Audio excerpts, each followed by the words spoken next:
Is Bobby Petrino really a candidate for the Aggies offensive coordinator job? And could we see Zach Calzada transfer back to Aggieland after a year at Auburn on this episode of the Locked On Aggies podcast? You are Locked On Aggies, your daily podcast on the Texas A&M Aggies. Part of the Locked On Podcast Network, your team every day.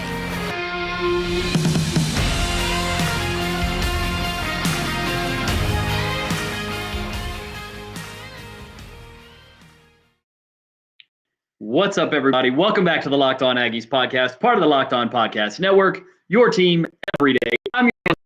Thanks so much for making Locked On Aggies your first listen. We are free and available wherever you get your podcasts and on YouTube at Locked On Aggies. So go check us out there and subscribe to the channel there. Today's show is brought to you by LinkedIn. LinkedIn Jobs helps you find the qualified candidates you want to talk to faster. Post your job for free at linkedin.com/lockedoncollege. That's linkedin.com/lockedoncollege to post your job for free. Terms and conditions may apply. And maybe, just maybe, Jimbo Fisher should be using LinkedIn Jobs to help them find some qualified candidates for this Texas A&M offensive coordinator role, because on Friday, after Billy Leachy, our friend at TexAgs, has sort of repeatedly tossed out the idea. On Friday, some other media organizations picked it up and ran with the idea that Bobby Petrino has emerged as one of the legitimate candidates to serve as the Aggies' next offensive coordinator and play caller. And wow, that's really the first word that came to my mind whenever I heard this story come out, because there's a lot of history with Bobby Petrino. And while, yes, some of it is okay on the field, the off the field stuff is just, it's out there. So a little bit of history. Bobby Petrino has been a college football coach for a long time. He started as the head coach at Louisville in 2003 after serving in some offensive coordinator roles and things like that. Returned to Louisville as the head coach from 2003 to 2006. In 2006, after going 12-1 and winning the SEC, going to the Orange Bowl and finishing in the top 5 or 6, Bobby Petrino gets a job offer to go be the head coach of the Atlanta Falcons. And he coaches a grand total of 13 games with the Atlanta Falcons before he decides he's done in Atlanta, leaves. The way the story goes is that he left without really meeting with anybody. He just left and announced that he was taking the job at Arkansas to be the head coach at Arkansas for the 2008 season. So he takes the job at Arkansas, goes to Arkansas, is there for about 4 years, has some success, relatively, has a winning record 3 out of the 4 years, finishes 11-2 in his last year, wins a Cotton Bowl. And then in the spring of 2012, he gets in a motorcycle accident. And on that motorcycle with him is a staffer who works for him, a female staffer. First, he claims he was on the motorcycle alone. Then he comes clean that not only did he lie about there being somebody on the motorcycle with him, but that he was lying and that he was having an affair with said staffer. So he loses his job at Arkansas, sits out for a year, goes to Western Kentucky, has some success there for 1 year, then gets the opportunity to go back to Louisville. Has some okay years at Louisville, goes 2-8 in 2018, loses his job there, sits out the 2019 season, and then goes to Missouri State, part of the Missouri Valley Football Conference in the football championship subdivision. Goes 5-5 in his first year, although he goes 5-1, and so he wins the conference. So he makes the divisional playoffs there in the football championship subdivision. Goes 8-4 in his next year, makes the playoffs again. Goes 5-6 this past year with a very middling offense for the FCS level. And now it looks like he's positioned himself in a way to potentially fail up into what should be one of the most attractive offensive coordinator roles in the country, in what should be a stepping stone job to a massive head coaching opportunity. But here he is as one of the candidates. And really and truly, like, this is just the exact opposite of what you would hope and what you would want to see as an A&M fan or analyst Jimbo do on the offensive side of the ball. Can Bobby Petrino coach offense? Yes. It's hard to say that he can't coach offense with the track record that he has had for a long time. The problem is that Jimbo Fisher has a pretty darn good track record of coaching offense himself and has failed as the offensive play caller and coordinator here in College Station. I do find it interesting that Bobby Petrino has emerged as one of the final 3 or 4 candidates for the job.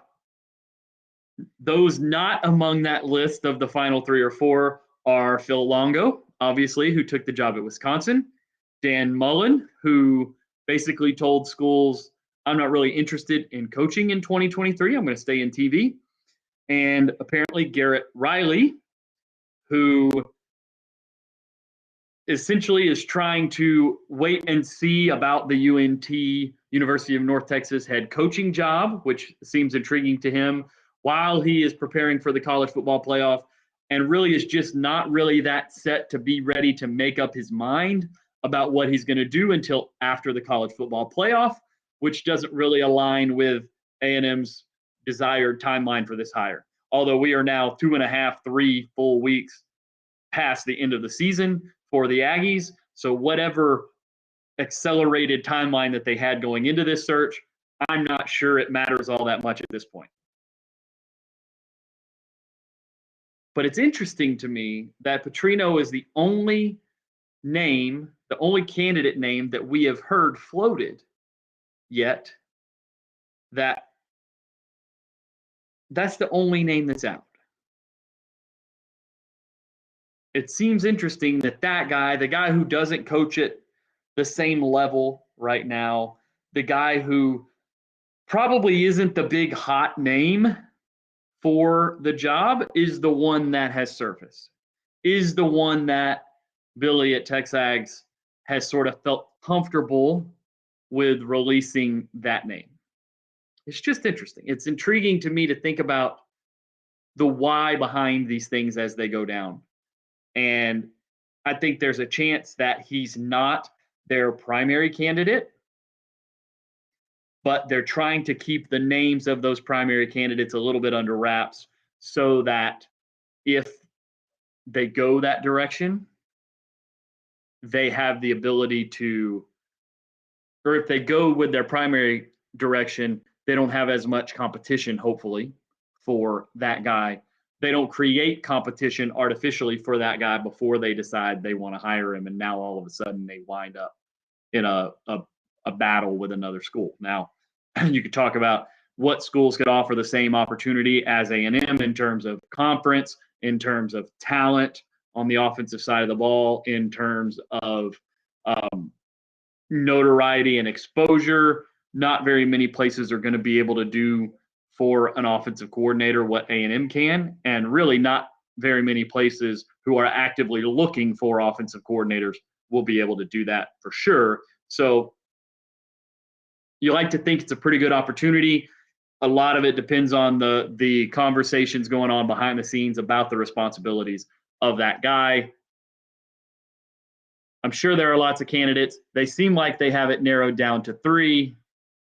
And just like this A&M offensive coordinator hire, every single hire right now can feel like a high stakes wager for your business as we go into 2023. You want to be 100% certain that you have access to the best qualified candidates available. That's why you have to check out LinkedIn Jobs. LinkedIn Jobs helps find the right people for your team faster and for free. It's so easy to create a job posting on LinkedIn.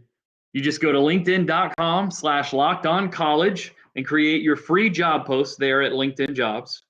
Then add your job post and the purple hashtag hiring frame to your LinkedIn profile to spread the word that you're hiring. Simple tools like screening questions make it easy to focus on candidates with just the right skills and experience, so you can quickly prioritize who you'd like to interview and hire. It's why small businesses rate LinkedIn Jobs #1 in delivering quality hires versus leading competitors. LinkedIn Jobs helps you find the right qualified candidates you want to talk to faster. Post your job for free at linkedin.com/lockedoncollege. That's linkedin.com/lockedoncollege.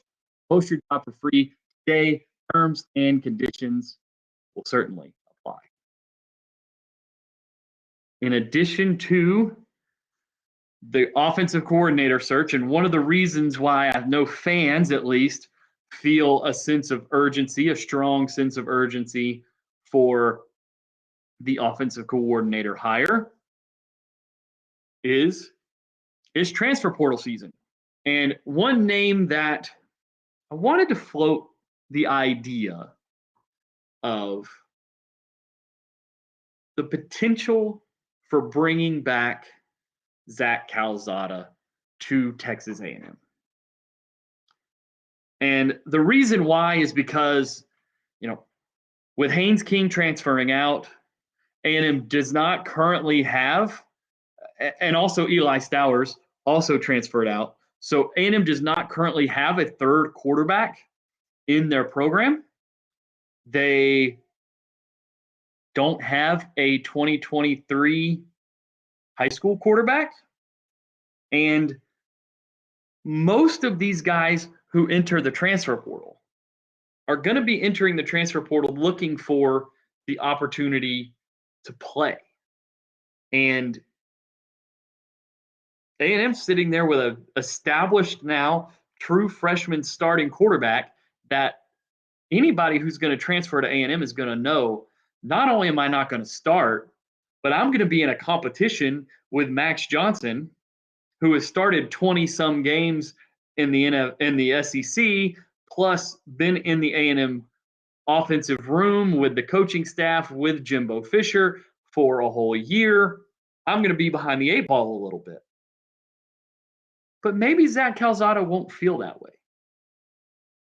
Maybe Calzada would feel like, I was at A&M. I got the opportunity to play in 2021. I played okay. I played the game of my life against the best team in the country at the time, and we beat Alabama. And I knew that I probably wasn't going to be the starter the next season, so I transferred to another place where I thought I could start. But the grass is not always greener. There was turmoil in Auburn for sure. Coaching changes mid-season. Did Zach get a fair shot at the opportunity to play? That's a conversation that could be had. Was hurt at the end of 2021. Didn't really ever bounce back from that in 2022. Never got the opportunity to play. Maybe, just maybe, Zach Calzada would consider, let's go back to A&M. Let's go back to an environment that I'm familiar with. No, I may not have the opportunity to be a starting quarterback, but I know I can go there. I'm familiar with the head coach. I'm familiar with the support staff. I'm familiar with the facilities and the campus and how to get around College Station and all those things. And maybe for a guy like Zach, as he gets closer to the end of his college career, maybe that has some value over going and transferring to Coastal Carolina or something like that to have the opportunity to start at a low level like that. Maybe. I don't know. But it's at least worth thinking about. Would you welcome Zach? Would you want Zach Calzada to come back to fight Max Johnson for the backup quarterback job, to be the scout team quarterback, all those things, be another veteran presence in the room to help Connor Wigman? I think it might not be a bad idea. If I was Jimbo, I'd probably pick up the phone to old Zach and say, buddy, why don't you come back, be a part of this 2023 run that we think we can make. We got a little bit of recruiting news over the weekend as well. We got more coming on that subject. But first, I'm going to tell you guys about SimpliSafe. At Locked On Aggies, we believe home should be where you and your family feel the safest, especially over the holidays. This season, give yourself and your family the gift of peace and protection with the #1 rated home security system. That's SimpliSafe. As of right now, SimpliSafe is offering Locked On Aggies listeners 40% off a new security system. But don't put this off. Here's why we love it. We love the advanced technology, whether it's controlling your system from the smartphone phone app, viewing your crystal clear HD security camera feeds, the wide range of high-tech features, or something else. SimpliSafe was named the best home security system of 2022 by U.S. News & World Report. That's the 3rd year in a row. In an emergency, 24/7 professional monitoring agents use Fast Protect technology exclusively from SimpliSafe to capture critical evidence and verify the threat is real, so you get higher priority police response. SimpliSafe is a whole home security system with advanced sensors for every room, window, and door, HD security cameras for inside and out, smarter ways to detect motion that alert you only when a threat is real. No more getting alerts from the trees blowing in the wind, and even hazard sensors that detect fires, floods, and other threats to your home. 24/7 professional monitoring service costs under $1 a day, less than half the price of traditional home security systems. With the top-rated SimpliSafe app, stay in complete control of your system, arm or disarm, unlock for a guest, access your cameras or adjust system settings anytime, anywhere. Don't miss your chance to save big on my favorite security system. Get 40% off any new system at simplisafe.com/lockedoncollege today. That's simplisafe.com/lockedoncollege. There is no safe like SimpliSafe. We got a few little recruiting updates for this Monday afternoon. This coming weekend is going to be a huge weekend as we enter the home stretch towards National Signing Day for the early signing period. December 16th through the 18th is that weekend. There's going to be a ton of guys in College Station, both portal guys and high school guys. And we know that the staff and the recruits are working very hard to get these guys, to get some of these non-committed, high-profile guys, primarily Peyton Bowen and Anthony Hill. They're trying like crazy to get those guys to College Station. This weekend, most of the class is going to be there, if not all of the class that's already committed. And we know those guys. Bobby Taylor, recruiting extraordinaire from the 2022 class, is going to be there, of course, as well. And he's working to try to get these guys in the fold. We know Tony Mitchell, the 5-star defensive back who is currently committed to Alabama, will be in College Station that weekend. One name that we don't know, or two names that we don't know for sure, are, like I said, Anthony Hill and Peyton Bowen. Anthony Hill, there's a chance he winds up in Austin this weekend at the University of Texas. We know that Texas has made a big push for Anthony since he decommitted from A&M earlier this fall. And we know that A&M's fighting a little bit of an uphill battle there. We also know that this week, the week before that final weekend, both Jimbo Fisher and Steve Sarkisian will be paying Anthony Hill a visit inside of his home. So it's going to be very interesting to see how this goes. this is going to be one of those that comes down to the wire, that comes down to signing day. If he winds up in College Station, it's a very good sign, although it doesn't mean that he's going to ultimately sign with the Aggies if he winds up there this weekend. If he winds up in Austin, it probably is not a great sign for A&M, but it doesn't necessarily mean that the recruitment is over either. Peyton Bowen, sort of a similar situation, but instead of Texas, we're talking about Oklahoma on the other side of this recruiting battle. And it's going to be very interesting to see how this plays out. And this Tony Mitchell thing is something, we've talked about this on this show for a while, that he's a guy to watch in terms of, could he be a very, very late flip to A&M off of Alabama? Remember, he's an Alabama kid who is committed to Alabama.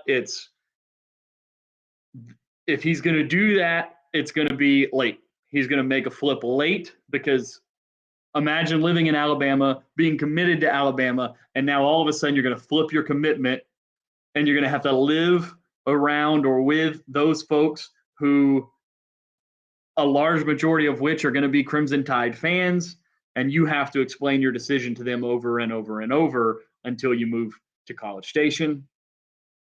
It was always going to be one of these late situations where if he flips, it's going to be at or near signing day. It's going to be very interesting to see what happens there. We also know that the Aggies are making a late run at a couple of high school quarterbacks, Marcel Reed, the Ole Miss commit, and they still have not given up. And this is one of the traits that makes Jimbo Fisher such a fantastic recruiter. It's what made this staff, it's what got this staff in position to make a pitch to Reuben Owens when everything went down with the Louisville staff this offseason.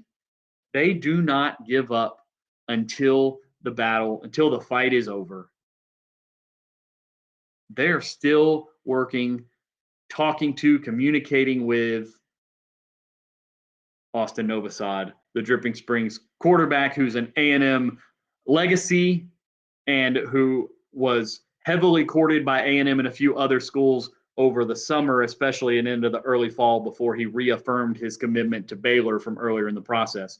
But it's just going to be interesting to watch this quarterback position. We talked about how important it is as far as going to find a transfer option potentially in case nothing happens at the college level for this class. It'll be interesting to see kind of how everything falls together once we get to the signing period. We did get some really cool news. We did find out Reuben Owens, who the 5-star running back who committed to A&M recently last week, a flip from Louisville, is an early signee. He's going to sign 10 days from now when signing period opens up, and he's going to enroll early, and he's going to be living with Connor Wigman and Bryce Anderson once he gets to A&M. So that's a pretty cool little situation to think about, those three guys living together and the potential leadership group that trio is going to be for A&M, and the fact that they're roommates now. It's kind of a cool story. But anyway, that's going to be our show for today, guys. So much going on, even though the season is over for A&M. It's going to be interesting to watch how these bowl games play out and how the college football playoff plays out, and how that may or may not impact what winds up happening with the A&M offensive coordinator search. Be on the lookout at that UNT head coaching job, by the way. Seems like they're narrowing down their candidates, and you wonder if maybe they're a little more eager to get a guy hired. Maybe they don't want to wait until after the college football playoff. All right, guys, thanks so much. You can follow me on Twitter at @LockedOn or at Joey Ikes. You can follow the show on Twitter. That's at Locked On Aggies. You can follow us on YouTube, Locked On Aggies there as well. So smash that subscribe button, like the video, leave a comment on the video as well. Make sure you stay tuned right here to Locked On Aggies every day. We'll keep you up to date on all the latest news for Texas A&M. And once you've caught up on all your news with Texas A&M and you made Locked On Aggies your first listen, go make your second listen, Locked On Sports Today. It is everything going on in sports, all in one place in under 30 minutes. the biggest stories of the day, instant reactions, big game recaps, and the take of the day. It's available on the Odyssey app, YouTube, and wherever you get your podcasts. Thanks so much for joining Locked On Aggies today, your team every day. So we will see you tomorrow.